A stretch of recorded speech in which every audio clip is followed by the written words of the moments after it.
इस chapter 11 marketing management के lecture 3 में मार्केटिंग मैनेजमेंट फिलोसॉफीज़ जो हैं इसको डिस्कस करेंगे।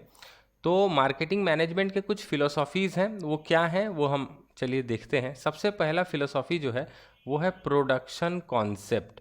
ठीक है, तो कुछ कंपनीज ऐसा मानती हैं कि प्रोडक्ट्स को बेचना तब बहुत आसान हो जाता है जब प्रोडक्ट्स इनएक्सपेंसिव हों और ईजिली अवेलेबल हो, यानी कि प्रोडक्ट सस्ते हों और ईजिली अवेलेबल हों। अब प्रोडक्ट को सस्ता और ईजिली अवेलेबल बनाने के लिए क्या करना पड़ता है, लार्ज स्केल में प्रोडक्शन करना पड़ता है। ठीक है, तो लार्ज स्केल में कंपनीज प्रोड्यूस करती हैं और सोचती हैं कि लार्ज स्केल में प्रोड्यूस करेंगे तो प्रोडक्शन की कॉस्ट जो है वो कम आएगी और बहुत ज़्यादा क्वांटिटी में प्रोड्यूस होने के कारण मार्केट में प्रोडक्ट भी हमेशा अवेलेबल रहेगा, उसकी कोई शॉर्टेज नहीं होगी। तो लोगों को सस्ती और हमेशा अवेलेबल चीज़ें जो हैं वो ज़्यादा पसंद आती हैं, वो ज़्यादा बिकती हैं, ऐसा इन कंपनीज का मानना है। वो इस फिलोसॉफी को मानते हैं। तो इस फिलोसॉफी को, इस कॉन्सेप्ट को ही प्रोडक्शन कॉन्सेप्ट कहते हैं। यहाँ पर जो मेन फोकस होता है वो ये होता है कि लार्ज स्केल प्रोडक्शन करना है, कॉस्ट को कम करना है, तो प्रोडक्ट को हम सस्ता बना पाएंगे और मार्केट में इजीली अवेलेबल होगा, उसके कारण वो बिकेगा भी ज़्यादा। तो चाइना से जो प्रोडक्ट्स आती हैं हमारे यहाँ इंडिया में, वो जनरली इसी कॉन्सेप्ट को यूज़ करके मैन्युफैक्चर करते हैं चाइना की कंपनीज जो हैं। लार्ज स्केल प्रोडक्शन करने के कारण इनका कॉस्ट इतना कम आ जाता है कि ये दूसरे देशों में बन रहे प्रोडक्ट से भी ज़्यादा सस्ते पड़ते हैं इंपोर्ट कराने के बाद भी। ठीक है, तो चाइना में जो है ये प्रोडक्शन कॉन्सेप्ट यूज़ होता है। ओके, अब अगली जो मार्केटिंग मैनेजमेंट की फिलोसॉफी है वो है प्रोडक्ट कॉन्सेप्ट। अब नाम से ही पता चल रहा है प्रोडक्ट कॉन्सेप्ट जो है उसमें मेन फोकस रहता है प्रोडक्ट के ऊपर। तो यहाँ पर जो सेलर होता है या जो फर्म्स एंगेज्ड हैं वो ये कोशिश करते हैं कि हम हमेशा प्रोडक्ट जो बना रहे हैं उसको हाई क्वालिटी का और एडेड फीचर्स के साथ मार्केट में लॉन्च करें ताकि लोग जो हैं उसकी क्वालिटी के बल पर उसको खरीदें। ठीक है, तो सुपीरियर क्वालिटी के प्रोडक्ट्स जो होते हैं वो लोग खरीदना चाहते हैं, ऐसा इन फर्म्स का मानना होता है।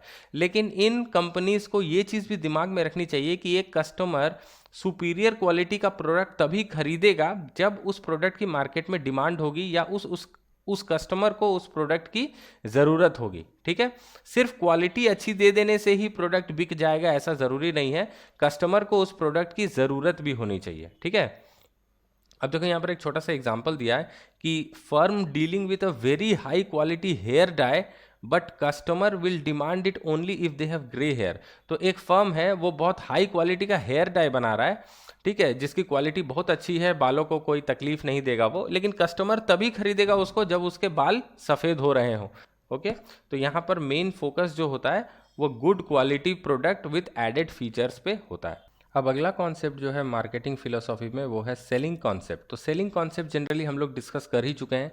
सेलिंग कॉन्सेप्ट जो मार्केटिंग वर्सेस सेलिंग में हमने डिस्कस किया था वो ही है। ठीक है, यहाँ पर सेलर जो है वो बिलीव करता है कि हम जो भी प्रोडक्ट प्रोड्यूस करेंगे वो कस्टमर को किसी तरह बहला फुसलाकर बेच सकते हैं और उससे पैसे जो है हम ले सकते हैं। तो इसके लिए सेलर को क्या करना पड़ता है, कुछ aggressive selling and promotional efforts करना पड़ता है। तो यहाँ पर सेलिंग कॉन्सेप्ट में कोई भी मार्केट की रिसर्च नहीं होती है कि कस्टमर को कैसा प्रोडक्ट चाहिए नहीं चाहिए। वहाँ पर वो लोग क्या करते हैं कि कस्टमर का जो है प्रेफरेंस न जानकर खुद जो भी प्रोडक्ट वो बनाते हैं वो कस्टमर को पुश करते हैं, सेल करते हैं। ठीक है, कस्टमर को सेल करने की कोशिश करते हैं हेवी एडवर्टाइजिंग और heavy sales promotional efforts use करके। ठीक है, selling concept can be summed up in the statement selling what you have. तो सेलिंग कॉन्सेप्ट का एक लाइन में मतलब है सेलिंग व्हाट यू हैव, जो हमारे पास है वही हमको बेचना है। तो इस कॉन्सेप्ट में प्रोडक्ट को हुक और क्रुक कैसे भी बेचना पड़ता है। ओके, बेचना होता है, तो यही सेलिंग का कॉन्सेप्ट है। कभी कभी फेयर अनफेयर टैक्टिक्स भी यूज हो जाते हैं। तो कभी कभी क्या होता है कि सेलिंग में अगर मतलब कोई सेलर किसी कस्टमर को ज़बरदस्ती या बहला फुसला के कोई प्रोडक्ट बेच देता है और बायर को बाद में वो प्रोडक्ट से सेटिस्फैक्शन नहीं मिलता है या वो ख़राब हो जाती है, उसको समझ में नहीं आता है कि मैंने क्यों खरीद लिया, तो फिर बायर जो है वो इमेज जो है खराब कर सकता है उस सेलर की। ठीक है, तो customer once wrongly convinced can spoil the image of the firm, ये याद रखना। तो सेलिंग कॉन्सेप्ट जो है ना, ये शॉर्ट रन में ठीक है। कभी कभी आपने देखा होगा ट्रेनों में कुछ हॉकर्स आते हैं, कुछ खिलौने वगैरह जो हैं या कुछ गैजेट्स हैं, पावर बैंक, नकली पेन ड्राइव, ये आपको बेचने की कोशिश करते हैं बहला फुसला के। वो कहते हैं कि बाजार में यही पावर बैंक 2000 का मिलता है, हम आपको 500 में दे देंगे, लेकिन अंदर में वो बिल्कुल ख़राब होता है या कुछ 1-2 दिन बाद या 1-2 घंटे बाद ही ख़राब हो जाता है। तो ये भी एक सेलिंग कॉन्सेप्ट ही है कि मेरे पास जो भी है मुझे किसी तरह कस्टमर को बेच के निकल जाना है। तो एक बार मान लो आपने उससे बहलावे फिसलावे में खरीद लिया, अगली बार जब आप ऐसे सेलर को देखोगे तो कभी नहीं खरीदोगे। साथ ही आप अपने फ्रेंड्स और रिलेटिव्स को ये भी कह दोगे कि ट्रेन में अगर कभी कोई सेलर पेन ड्राइव या पावर बैंक बेचने आया तो उसे कभी मत खरीदना, क्योंकि वो सारे प्रोडक्ट्स जाली होते हैं। तो सेलिंग जो है ये शॉर्ट रन में ठीक है, लेकिन लॉन्ग रन सक्सेस के लिए ये सेलिंग टेक्निक जो है वो नहीं चलता है। ठीक है। चौथा पॉइंट है मार्केटिंग का कॉन्सेप्ट। ये वही कॉन्सेप्ट है जो हम इतने दिन से डिस्कस कर रहे थे कि सबसे पहले मार्केट को आइडेंटिफाई करो, कस्टमर्स को आइडेंटिफाई करो जो टारगेट मार्केट में हैं, उसके बाद अंडरस्टैंड करो उनके नीड्स एंड वांट्स, ठीक है, कि कस्टमर को क्या चाहिए, फिर उस हिसाब से प्रोडक्ट्स की डेवलपमेंट करो, प्रोडक्ट्स एंड सर्विसेज की, ताकि कस्टमर की नीड्स एंड वांट्स को सेटिस्फाई किया जा सके। उसके बाद सेटिस्फाई तो करना है कस्टमर की नीड्स एंड वांट्स को, लेकिन कैसे करना है, बेटर देन कॉम्पिटिटर्स। आप जो प्रोडक्ट या सर्विस मार्केट में लाएंगे वैसा प्रोडक्ट और सर्विस प्रोवाइड करने वाले पहले से कंपनीज वहां पर बैठी हुई है मार्केट में। ऐसा तो है नहीं कि आप पहला बिजनेस करने आ रहे हैं, पहले से भी कुछ कंपनीज होंगी जो वो प्रोडक्ट्स एंड सर्विसेज प्रोवाइड करा रही हैं। तो आपको कस्टमर को अट्रैक्ट करने के लिए क्या करना पड़ेगा, कंपटीटर से कुछ अच्छा करना पड़ेगा। ठीक है। और ये सारी चीजें प्रॉफिट में करना पड़ेगा। अगर आप लॉस करते हैं कस्टमर को सेटिस्फाई करने के लिए, मान लो 100 रुपए की प्रोडक्शन कॉस्ट आई लेकिन कस्टमर को 90 में माल चाहिए, वो बार्गेन कर रहा है, तो आप कस्टमर को सेटिस्फाई करने के लिए 90 में ही माल बेच गए। तो इतना भावनाओं में नहीं बहना है, सब चीजें जो है प्रॉफिट में करना है, वरना बिजनेस जो है वो डूब जाएगा। ठीक है। तो यही मार्केटिंग का कॉन्सेप्ट है। अब मार्केटिंग के इस कॉन्सेप्ट में दो चीज़ों पे खासा ध्यान रखना पड़ता है, एक है कस्टमर और दूसरा है कंपटीटर। कस्टमर पे ध्यान क्यों रखना है, कस्टमर पे ध्यान इसलिए रखना है क्योंकि हमें हमेशा पता करते रहना पड़ेगा कि कस्टमर की नीड्स एंड वांट्स क्या हैं, क्योंकि समय के साथ कस्टमर की नीड्स एंड वांट्स भी चेंज होती रहती हैं, तो हमें भी हमेशा अपडेटेड रहना पड़ेगा। और कंपटीटर्स पे क्यों नज़र रखनी है, कंपटीटर्स पे इसलिए नज़र रखनी है क्योंकि वो जो कर रहे हैं उससे हमको बेहतर करना है, उनसे बेटर करना है। ओके, तो ये चीज़ है। अब देखो पांचवा पॉइंट भी है एक सोसाइटल कॉन्सेप्ट। अब मार्केटिंग का कॉन्सेप्ट जो हमने जितना भी पढ़ा, production concept, product concept, selling concept, चौथा मार्केटिंग का कॉन्सेप्ट, तो चारों कॉन्सेप्ट में अब तक मार्केटिंग वाला कॉन्सेप्ट ही सबसे बेटर कॉन्सेप्ट लगा। लेकिन कस्टमर सेटिस्फैक्शन पे इतना भी ज़्यादा फोकस नहीं करना है कि सोसाइटी या एनवायरनमेंट को हार्म पहुंचे, यही सोसाइटल कॉन्सेप्ट बोलता है। सोसाइटल कॉन्सेप्ट ये बोलता है कि although marketing concept is satisfying the need of the customer in the best possible manner, but then also it has attracted criticism from people who are concerned about society and environment। तो कभी कभी क्या होता है कि customer satisfaction के चलते कुछ बिजनेसेस इस हद तक भी चली जाती हैं कि सोसाइटी और इन्वायरमेंट को नुकसान हो रहा होता, तो उस समय फिर बिजनेस को बहुत ज़्यादा क्रिटिसिज्म का फेस करना पड़ता है। बहुत लोग उसकी आलोचना करने लगते हैं, बुरा भला कहते हैं कि ये बिजनेस जो है अपने कस्टमर्स को खुश करने के लिए किसी भी हद तक जा रहा है। तो ऐसा नहीं होना चाहिए, हमें सोसाइटी के और एनवायरनमेंट के दायरे में रहकर ही कस्टमर सेटिस्फैक्शन प्रोवाइड करना है। इसका एक एग्जांपल लेते हैं कि मान लो एक कोई कस्टमर है, उसको ड्रग्स चाहिए, ड्रग्स लेके ही वो सेटिस्फाई होगा, तो बिजनेसमैन के हिसाब से क्या आपको उसको फ्रीली ड्रग्स प्रोवाइड करना चाहिए? नहीं, क्योंकि ड्रग्स लेके हो सकता है कि उस कस्टमर को शॉर्ट टर्म सेटिस्फैक्शन मिले, पर ये चीज़ जो है ये सोसाइटी के लिए, एनवायरनमेंट के लिए और उस कस्टमर के लिए भी लॉन्ग रन में अच्छा नहीं है। ठीक है। तो यहाँ पर ये सोसाइटल कॉन्सेप्ट इसीलिए लाया गया है। तो इसका मेन फोकस क्या है, कस्टमर को सेटिस्फाई तो करना है लेकिन एथिकल और इकोलॉजिकल बाउंड्रीज के बीच में रह के करना है। यानी कि अपने सोसाइटी में कुछ भी हानि पहुंचाए बिना, एनवायरनमेंट को डैमेज पहुंचाए बिना, और एथिकली यानी कि जो है आपका कोई धोखाधड़ी नहीं करना है, किसी को चीट नहीं करना है, एथिकली कस्टमर सेटिस्फैक्शन प्रोवाइड करना है। तो ये है सोसाइटल कॉन्सेप्ट। ओके, तो यहाँ पर एक चार्ट बना हुआ है, देखो, जो मार्केटिंग मैनेजमेंट फिलोसॉफीज हमने डिस्कस की हैं पांचों, ये प्रोडक्शन, प्रोडक्ट, सेलिंग, मार्केटिंग और सोसाइटल कॉन्सेप्ट, उसका एक चार्ट है डिफरेंस का, ये आप पॉज करके पढ़ लेना एक बार। ओके, अब अगला पॉइंट जो है वो है फंक्शंस ऑफ मार्केटिंग। देखो, मार्केटिंग को करने टाइम कोई भी मार्केटर जो होता है वो कुछ फंक्शंस परफॉर्म करता है। वो फंक्शंस क्या हैं वो हम अभी देखेंगे। ओके, सबसे पहला है gathering and analysing market information, यानी कि मार्केट रिसर्च। तो कोई भी प्रोडक्ट को जब आप बनाते हैं तो बनाने से पहले मैंने आपको पहले ही बता दिया था कि हमको कुछ मार्केट रिसर्च करनी पड़ती है। इस मार्केट रिसर्च से हमको क्या पता चलता है? Needs of the customers, wants of the customers. ठीक है, तो यहाँ पर आपको नीड्स को देखना है कस्टमर्स की, और साथ ही साथ मार्केट रिसर्च में सिर्फ कस्टमर्स को ही नहीं देखना, ये भी देखना है कि आपके कंपटीटर्स जो हैं वो किस टाइप का प्रोडक्ट या सर्विस जो है कस्टमर्स को प्रोवाइड कर रहे हैं, ताकि उनके वांट्स जो है वो सेटिस्फाई हो सके। तो हम कैसे प्रोडक्ट्स बनाएं ताकि हमारे कस्टमर्स जो है, टारगेट कस्टमर्स, उनकी नीड्स और वांट सेटिस्फाई हो, और कैसे सेटिस्फाई हो? कॉम्पिटिटर के प्रोडक्ट से बेटर सेटिस्फाई हो। ये चीज़ हमको ध्यान में रखनी है। इस मार्केट एनालिसिस को हम स्वॉट एनालिसिस भी कह सकते हैं। स्वॉट एनालिसिस मतलब स्ट्रेंथ, वीकनेस, अपॉर्चुनिटी, थ्रेट। तो यहाँ पर हम क्या देखते हैं कि हमारी स्ट्रेंथ्स क्या हैं, और इन स्ट्रेंथ्स को यूज करके हमको मार्केट में जो भी अपॉर्चुनिटीज हैं उनको इनकैश करना है, यानी कि अपॉर्चुनिटीज को पकड़ना है। कैसे? स्ट्रेंथ्स। और वीकनेसेस और थ्रेट्स के लिए क्या करना है? थ्रेट्स जैसे कि हमारे कंपिटिटर्स हो गए, ठीक है। वीकनेसेस क्या हो गया? हमारे अंदर कुछ कमियां हो सकती हैं, हमारे पास बहुत ज़्यादा कैपिटल नहीं होगा, हो सकता है हमारे पास बहुत अच्छी प्रोडक्शन कैपेसिटी नहीं हो सकती है। तो ये सारी चीज़ों को कैसे ओवरकम करना है उसके लिए हम कुछ प्लान्स बनाएंगे, ताकि हमारे वीकनेसेस और थ्रेट्स जो है वो हमारे सक्सेस के बीच में बाधा ना बने। ठीक है, तो ये हो गया मार्केट रिसर्च। इसके बाद सेकेंड पॉइंट जो है वो है मार्केट प्लानिंग। मार्केटिंग रिसर्च करने के बाद किसी भी मार्केटर को नेसेसरी स्टेप्स प्लान करने पड़ते हैं कि अब रिसर्च तो हो गई, अब हमको क्या करना है। ठीक है, ये प्लान जो बनते हैं वो किस लिए बनते हैं? प्रोडक्शन को इंक्रीज करना पड़ सकता है, उसके लिए प्लान बन सकता है। सेल को इंक्रीज कैसे करेंगे उसके लिए प्लान बन सकता है। कैसे सेल्स प्रमोशन टूल्स यूज करेंगे, कैसे एडवर्टीजमेंट वगैरह करेंगे, इन सब चीज़ों की प्लानिंग होती है। मार्केट को स्टडी करने के बाद उसी चीज़ को मार्केट प्लानिंग कहते हैं। थर्ड पॉइंट है प्रोडक्ट डिजाइनिंग एंड डेवलपमेंट। अब मार्केट रिसर्च हो गई, प्लानिंग हो गई, अब इसके बाद हमको करना पड़ेगा प्रोडक्ट को डिज़ाइन और डेवलप। तो कस्टमर्स की नीड्स एंड वांट्स को तो हमने पता लगा लिया।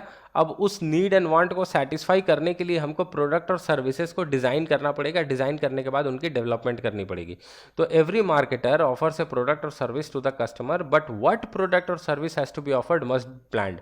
क्या प्रोडक्ट सर्विस हमको कस्टमर को देना है उसकी प्लानिंग प्रॉपर करनी पड़ती है। प्लानिंग पार्ट में क्या क्या आता है?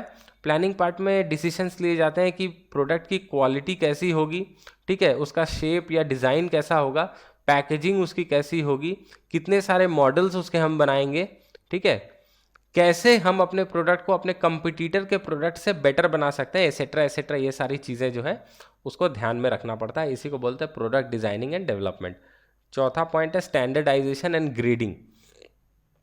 अब देखो, तुम्हारे प्रोडक्ट को स्टैंडर्डाइज्ड होना बहुत ज़रूरी है। मान लो आपने कभी मोबाइल फ़ोन देखा होगा। मोबाइल फ़ोन एक हाईली स्टैंडर्डाइज्ड प्रोडक्ट होता है। आप एक मोबाइल फ़ोन के 100 पीसेस ले लो, एकदम बिल्कुल नए बक्से के, और आप सारे बक्सों को देखो, बिल्कुल हू बहू सेम टू सेम होंगे। ठीक है, कहीं भी किसी भी बॉक्स में कुछ छपा हुआ इधर का उधर नहीं होगा। जो जैसा है दूसरा प्रोडक्ट भी बिल्कुल वैसा ही होगा। तो वैसी ही चीज़ आपको भी अचीव करनी है। स्टैंडर्डाइजेशन मतलब अगर आप कोई प्रोडक्ट बना रहे हो तो उसके जितने भी यूनिट्स आप बनाओ, सब में क्वालिटी स्टैंडर्ड बिल्कुल सेम टू सेम मेंटेन होना चाहिए। ऐसा नहीं कि एक पीस आपने बहुत हाई क्वालिटी का बना दिया, दूसरे पीस में आपने चीप प्लास्टिक यूज़ करके थोड़ा सा कम क्वालिटी का बना दिया। ऐसा नहीं होना चाहिए। स्टैंडर्डाइजेशन मतलब बिल्कुल same to same quality standard maintain करना है हर पीस में। ओके, इससे क्या होगा? पब्लिक को क्वालिटी एश्योरेंस मिलेगा, और वो क्या करेंगे? बार बार आपका प्रोडक्ट खरीदने के लिए राजी होंगे, और दूसरे लोगों को भी रेकमेंड करेंगे कि इस कंपनी का प्रोडक्ट मैंने खरीदा है, तुम भी खरीद सकते हो, काफ़ी अच्छा है। ठीक है, तो कस्टमर को एक एश्योरेंस मिल जाएगी कि प्रोडक्ट जो है वो अच्छी क्वालिटी का है। ठीक है, अब ग्रेडिंग का मतलब क्या है? ग्रेडिंग का मतलब प्रोडक्ट को क्लासीफाई करना on some basis. The basis of classification can be size, quality et cetera. अब देखो, मान लो कि हमको एक हार्ड डिस्क खरीदना है, ठीक है, एक्सटर्नल हार्ड डिस्क बैकअप के लिए। अब हार्ड डिस्क 2 TB का आता है, 1 TB का आता है, अलग अलग कैपेसिटीज़ में आता है। तो जब भी हम हार्ड डिस्क बनाएंगे, मैन्युफैक्चर करेंगे, तो उस प्रोडक्ट के ऊपर उसकी कैपेसिटी जो है वो हमको अच्छे तरीके से प्रिंट करनी होगी, उसके पैकेजिंग में लिखना पड़ेगा कि ये कितनी कैपेसिटी का है। तो ये सारी चीज़ें जो होती हैं उनके क्वालिटी या उनके फीचर्स के हिसाब से अलग अलग प्रोडक्ट को क्लासिफाई किया जाता है। ठीक है, अब ग्रेडिंग के थ्रू देखो मार्केटर जो है वो हाई क्वालिटी प्रोडक्ट के लिए हायर प्राइस ले सकता है। एक जगह पर और ग्रेडिंग बहुत यूज होती है, वो है एग्रीकल्चरल प्रोडक्ट्स में। देखो एग्रीकल्चरल प्रोडक्ट्स में स्टैंडर्डाइजेशन कर पाना मुश्किल होता है, क्योंकि जो खेती होती है ना वो हमेशा एक तरह की नहीं होती, जो फसल होती है वो हमेशा एक तरह की नहीं होती है।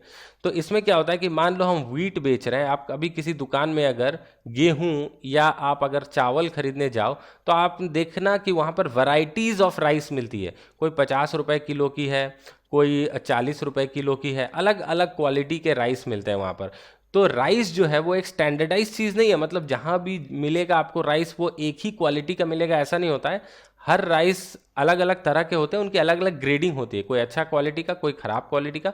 तो उस हिसाब से उस प्रोडक्ट की ग्रेडिंग की जाती है और प्राइसिंग की जाती है। ठीक है, अब पांचवा पॉइंट है पैकेजिंग एंड लेबलिंग। अब देखो प्रोडक्ट आप चाहे कितना भी अच्छा बना लो, अगर उसकी पैकेजिंग जो है वो आप सही नहीं करोगे, अट्रैक्टिव नहीं करोगे, तो कभी भी कस्टमर आपके प्रोडक्ट को खरीदेगा नहीं। एक गंदा सा दिखने वाला डब्बा, उसके अंदर आप अगर हीरे भी बेचो ना तो वो हीरे कोई खरीदना नहीं चाहेगा। इसलिए पैकेजिंग बहुत ज़्यादा इंपॉर्टेंट है, क्योंकि कस्टमर जो पहली बार प्रोडक्ट को देखता है किसी दुकान में या किसी शोरूम में या ऑनलाइन उसके पिक्चर्स ही देखता है, तो पैकेजिंग को नोटिस करता है, पैकेजिंग ही उसको अट्रैक्ट करती है कि एक बार मैं देखूं वो प्रोडक्ट कैसा है। ठीक है, तो प्रोडक्ट जो है वो हमेशा कस्टमर को सप्लाई होता है एक पैक्ड फॉर्म में। पैकेजिंग का एक कारण ये भी है कि वो प्रोडक्ट को सेफ रखता है। किसी भी प्रोडक्ट को यूज करने से पहले सेफ रखना बहुत जरूरी है, उसके लिए उसकी पैकेजिंग की जाती है। लेकिन उसके साथ साथ पैकेजिंग के साथ साथ वो एक अट्रैक्टिव पैकेज बनाने का ये भी मतलब होता है कि कस्टमर को वो पैकेट अट्रैक्ट कर सके और पैकेज जो है वो कस्टमर खरीद ले। ठीक है, तो पैकेजिंग का मतलब है designing of packet, wrapper, carton etcetera which are used to pack the product. Packaging plays an important role in selling as attractive packing induces the customers to buy the product. That is why packing is called silent salesman। देखो packing जो है उसको silent salesman भी कहा गया है, question आ सकता है कभी एग्जाम में। तो साइलेंट सेल्समैन क्यों कहा गया है?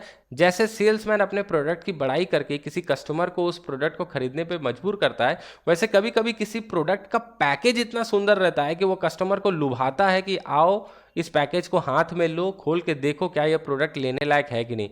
इसलिए पैकेजिंग को साइलेंट सेल्समैन भी कहा गया है। अब लेबलिंग क्या होती है? अब देखना आपके प्रोडक्ट में जो पैकेज होता है वो पैकेज में सिर्फ रंग बिरंगे कलर्स नहीं होते, उसके साथ उसमें कुछ चीज़ें लिखी जाती हैं। तो लेबलिंग उसी को बोलते हैं। लेबलिंग क्या है? Informative part of packaging.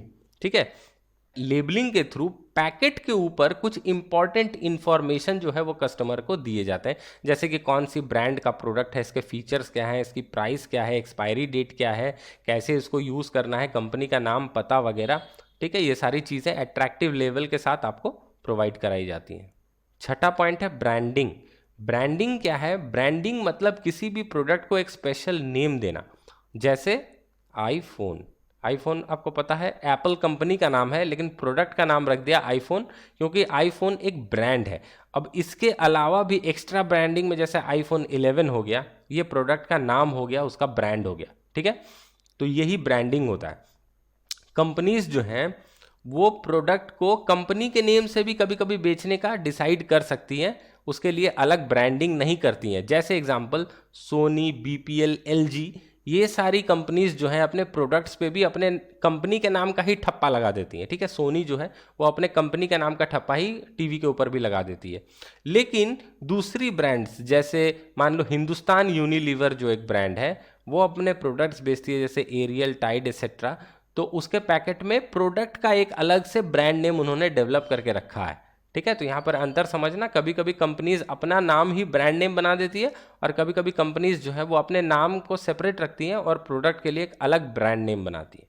Okay, brand name को बहुत ही केयरफुली सेलेक्ट करना चाहिए, क्योंकि कस्टमर की लॉयल्टी जो है वो ब्रांड नेम पे डिपेंड करती है। तो कोई भी ऐरा गैरा नाम आपको नहीं रखना है, काफ़ी सोच समझकर एक अट्रैक्टिव सा याद रखने जैसा नाम ही ब्रांडिंग के लिए रखना चाहिए। ओके, इसके बाद है कस्टमर सपोर्ट सर्विसेज।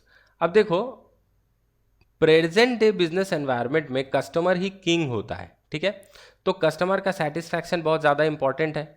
तो कस्टमर को अगर आप सेल के बाद सपोर्ट सर्विसेज नहीं दोगे तो कस्टमर सेटिस्फैक्शन नहीं आएगी। तो इसीलिए बहुत ज़्यादा इंपॉर्टेंट है मैनेजमेंट के लिए कि सेल करने के बाद ही कस्टमर को भूल न जाएं। सेल के बाद भी अगर कस्टमर को कभी कोई कंप्लेन होती है या कोई दिक्कत आती है तो फिर कस्टमर की सेवा करें, तभी वो कस्टमर आपका परमानेंट कस्टमर बन पाएगा। ठीक है, ये हो गया कस्टमर सपोर्ट सर्विस। इसके बाद प्राइसिंग। प्राइसिंग आपको पता है बहुत ही इम्पोर्टेंट एक फंक्शन है मार्केटिंग का। पहले के दिनों में क्या होता था ना, पहले के दिनों में प्राइसिंग जो होती थी वो होता था कि प्रोडक्शन में जो कॉस्ट आया, प्रोडक्शन कॉस्ट के ऊपर हम एक प्रॉफिट का मार्जिन जोड़ देते थे और उस पर जो आता था वही सेलिंग प्राइस बनता था। तो अभी भी काफ़ी सारे प्रोडक्ट्स के लिए सेलिंग प्राइस जो है इसी हिसाब से तैयार होता है कि प्रोडक्शन के कॉस्ट में कुछ प्रॉफिट ऐड कर देंगे तो सेलिंग प्राइस। लेकिन आजकल के ज़माने में ज़्यादातर सेलिंग प्राइस वैसे नहीं होता है तय। प्रोडक्शन कॉस्ट प्लस प्रॉफिट तो एक तरह है ही। अगर प्रोडक्शन कॉस्ट और प्रॉफिट हमारा कवर नहीं हो पा रहा है सेलिंग प्राइस से, तब तो हम उस प्रोडक्ट को बेचेंगे ही नहीं। लेकिन सिर्फ प्रोडक्शन कॉस्ट और प्रॉफिट ही नहीं, हमको अपना ब्रांड के इमेज का भी बहुत समय लोग जो है वो उसकी प्राइस ले लेते हैं। मान लो कि मैंने जो एक दिन पहले दिन शू का एग्जांपल लिया था फर्स्ट लेक्चर में कि दो शूज़ हैं, शू अच्छी नहीं बन रही है, ये एक पूमा की शू है और ये एक लोकल कंपनी XYZ की शू है। ओके, तो पूमा की शू का दाम जो है वो है 1599, लोकल कंपनी का शू जो है वो दाम है 599। अब आप अगर कभी देखोगे ना तो दोनों कंपनीज का जो क्वालिटी होता है उस क्वालिटी में बहुत ज़्यादा हेल एंड हेवन डिफरेंस नहीं होता है कि एक बिल्कुल ही बेकार है और एक बहुत ही ज़्यादा चमकता हुआ है। ऐसा नहीं होता, दोनों की क्वालिटीज़ में थोड़ा ही फर्क होता है। ठीक है, पूमा थोड़ा सा बेटर क्वालिटी होता है और ये XYZ हो सकता है कि उससे थोड़ा सा, या कभी कभी आप देखोगे कि कोई लोकल ब्रांड जो है वो एक ब्रांडेड कंपनी के जैसा ही, एक मतलब उसी के जैसी क्वालिटी का ही कोई सामान बना रहा है लेकिन प्राइस बहुत कम है। तो अगर प्रोडक्शन कॉस्ट प्लस प्रॉफिट यही दोनों पे प्राइसिंग होती तो दोनों का प्राइस मोर और लेस सेम होता, क्योंकि मटेरियल्स तो मोर और लेस सेम तरीके के यूज होते हैं। ठीक है, तो फिर इस प्रोडक्ट का प्राइस इतना ज़्यादा क्यों? इस प्रोडक्ट का प्राइस इसीलिए ज़्यादा है क्योंकि इसको खरीदने से इसमें जो ब्रांड वैल्यू अटैच्ड है उससे कस्टमर को एक्स्ट्रा सेटिस्फैक्शन मिलेगी। उसको कस्टमर को एक शो ऑफ की यूटिलिटी भी मिलती है कि वो लोगों को बता सकता है देख मैंने पूमा के जूते पहने हैं, ये वो हैं। तो ये सारी चीज़ों के लिए पूमा ने प्राइसिंग थोड़ी सी हाई रखी है, फिर भी लोग इसको खरीदते हैं क्योंकि हर कोई पूमा का शू अफोर्ड नहीं कर पाता और जो अफोर्ड कर पाता है उसके सोसाइटी में एक अलग स्टेटस जैसी, लोग ऐसा सोचते हैं कि उसको एक अलग स्टेटस, या जो पहनता है उसको ऐसा लगता है कि मुझे एक अलग सा स्टेटस मिल गया। तो उस हिसाब से ये चीज़, ये साइकोलॉजिकल फैक्टर भी प्राइसिंग में काफ़ी इंपॉर्टेंट होती है। अगर यही पूमा कल अपने जूते 499 में बेचने लगे जो कि लोकल ब्रांड से भी सस्ता मिलने लगा तो फिर इस ब्रांड की कोई वैल्यू ही नहीं रह जाएगी, इसको कोई इज्जत ही नहीं देगा मार्केट में, ये भी कोई ऐरा गैरा ब्रांड हो जाएगा। ठीक है, तो अपने ब्रांड की रेप्यूटेशन को, अपने ब्रांड की जो एक ऑरा है उसको मेंटेन करने के लिए ये लोग हाई प्राइसिंग करते हैं। तो यहाँ पर यही प्राइसिंग की स्ट्रैटेजी बहुत इंपॉर्टेंट है कि क्या आप लो कॉस्ट गुड्स मैन्युफैक्चर करके सभी को मास प्रोडक्शन करके प्रोवाइड कराना चाहते हैं कि क्या आप एक एलिट कैटेगरी का प्रोडक्ट बनाना चाहते हैं। जैसे पूमा का जूता के साथ मैं आईफोन का भी एग्जांपल लेना चाहता हूँ, प्राइसिंग काफ़ी हाई रहती है, इसीलिए जानबूझ करके हाई रखी जाती है ताकि हर कोई इसे ना खरीद सके और जिसके पास ये हो उसको एक प्राइड मिले उससे कि मेरे पास आईफोन है। ठीक है, ब्रांड वैल्यू के काफ़ी ज़्यादा पैसे ले लिए जाते हैं। वैसे प्रोडक्शन कॉस्ट जो है एक 1 लाख के आईफोन का प्रोडक्शन कॉस्ट हार्डली 15 से 20 हज़ार रुपये आता होगा। ठीक है, ये एप्पल ने खुद ही डिस्क्लोज किया था एक बार। तो प्राइसिंग जो है वो बहुत ज़्यादा इंपॉर्टेंट है। एक बार देख लेते हैं क्या लिखा हुआ है यहाँ पर। Price means the money which a customer has to pay to buy a product, ये आपको पता है। It is the most crucial element of marketing as customer is highly price sensitive. Pricing जो है वो बहुत ही ज़्यादा क्रूशियल एलिमेंट है मार्केटिंग में क्योंकि कस्टमर बहुत ज़्यादा प्राइस सेंसिटिव है।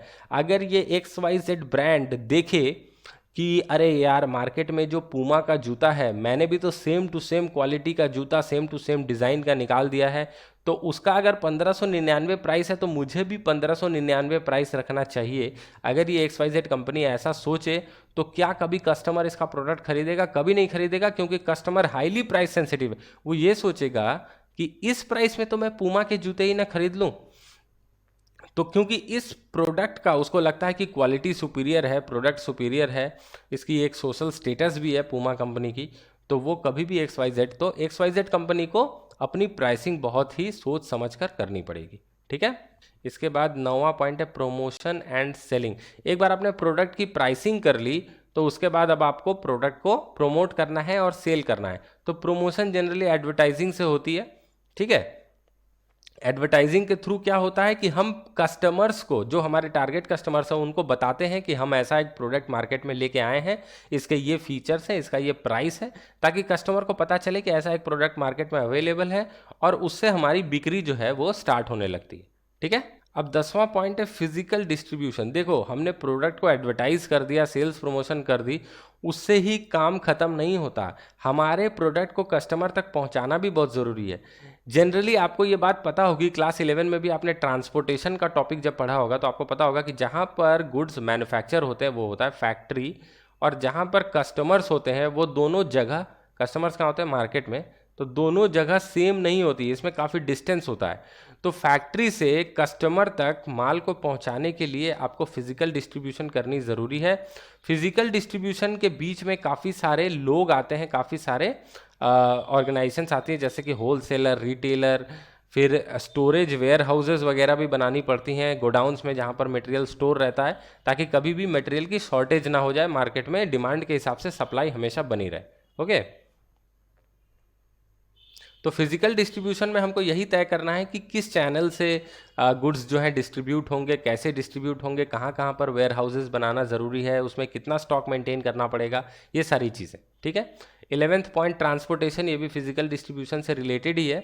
तो क्योंकि गुड्स जहाँ पर प्रोड्यूस होते हैं वहीं पर कंज्यूम नहीं होते, एक प्लेस गैप होता है बिटवीन प्रोडक्शन एंड कंजम्पशन, तो इस प्लेस गैप को फिल करने के लिए हमको ट्रांसपोर्ट का यूज़ करना पड़ता है, ताकि हमारे प्रोडक्ट को देश के ही नहीं बल्कि दुनिया के अलग अलग कोनों तक पहुंचा दिया जा सके।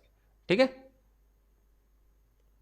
अच्छा, एक और बात, ट्रांसपोर्टेशन जो है वो सिर्फ फिनिश्ड प्रोडक्ट को ट्रांसपोर्ट करने के लिए नहीं, ये जो प्रोडक्ट हम बनाते हैं उसके लिए हमको जो रॉ मटेरियल्स वगैरह जो इनपुट्स चाहिए होती हैं वो भी हमको ट्रांसपोर्टेशन के थ्रू ही अपनी फैक्ट्री में लाना पड़ता है।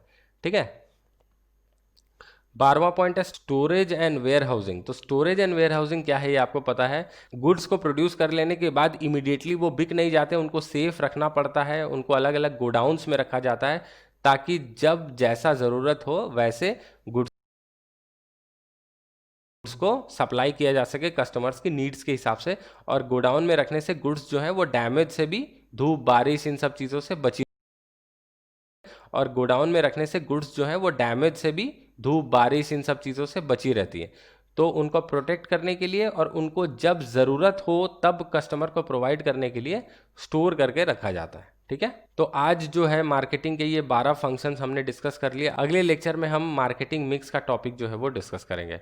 इस वीडियो को देखने के लिए आपका